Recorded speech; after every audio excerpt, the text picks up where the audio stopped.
for number 22, we're going to find the antiderivative, and then we're going to evaluate at the upper and lower limits of integration. So the first thing that I'm going to do is I'm going to rewrite this. I'm going to distribute the x. That'll make the problem a whole lot simpler. So now we're going to find the antiderivative of x squared minus 5x dx. So I can write this as integrating x squared, and then bringing out the negative 5 for the next term, I can integrate with respect to x. Okay, so when we actually perform the integration, we get x cubed divided by 3. Bring down that constant that we brought out front, times x squared divided by 2. And then we're going to evaluate that from negative 2 to 6. So let's evaluate. We're going to put the 6 in first in place of x. So that gives us 6 cubed divided by 3 minus 5 times 6 squared, all of that divided by 2. So here's our upper limit of integration plugged in, minus, and now we're going to do the same thing with the lower limit of integration. So I'm going to take the negative 2 and I'm going to put it in place of x. So that's negative 2 cubed divided by 3 minus 5 times negative 2 squared divided by 2. Okay, put this into our calculator. 6 cubed is 216 divided by 3 minus 5 times 36 divided by 2. Let's keep simplifying that a little bit. 216 divided by 3 actually gives 72 minus 5 times 36 is 180 divided by 2. We end up with a 90. And 72 minus 90 is negative 18.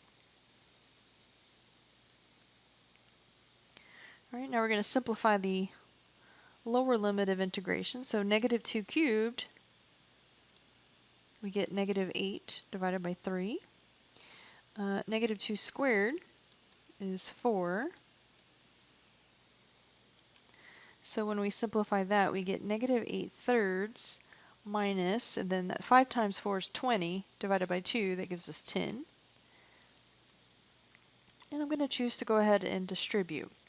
So I'm going to distribute the negative. So negative times a negative is a positive, so I'll say that would be a positive 8 thirds. Then a negative times a negative 10 gives us a positive 10.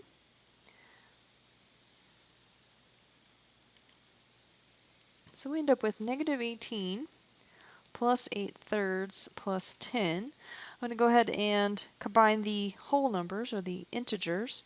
Negative 18 plus 10 is negative 8 plus 8 thirds.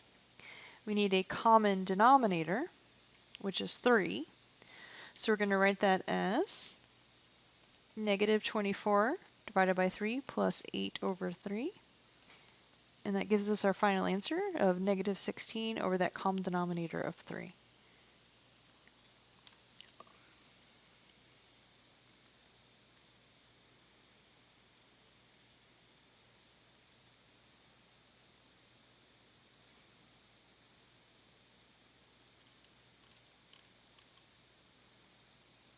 And for the last definite integral that we are asked to evaluate, we're going to first find the antiderivative.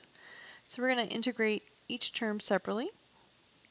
So the first term would be 4, brought outside of the integration symbol. We're going to integrate e to the x dx, minus, and then we'll integrate 1 also with respect to x.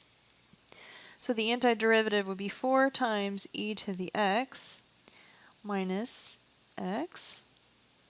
We're going to evaluate that from the upper and lower limits of integration. So we'll first put in the 2 everywhere that we have an x. Put in the upper limit first. So that's 4 times e squared minus 2. we're going to minus what happens when we put in the lower limit of integration. So we're going to put in a 0 everywhere that we have an x. So that's 4 times e to the 0 power minus 0. So 4e squared, not much we can do with that. So 4e squared minus 2. Let's go ahead and distribute the negative. So that would be negative 4 times e to the 0 power. Well, e to the 0 power we know is 1. So that's negative 4 times 1. And then a negative times a negative is plus 0, but adding 0 doesn't really do much there for us. So we get 4 times e squared minus 2 minus 4. So that would be 4 times e squared minus 6. This would be the answer for that definite integral.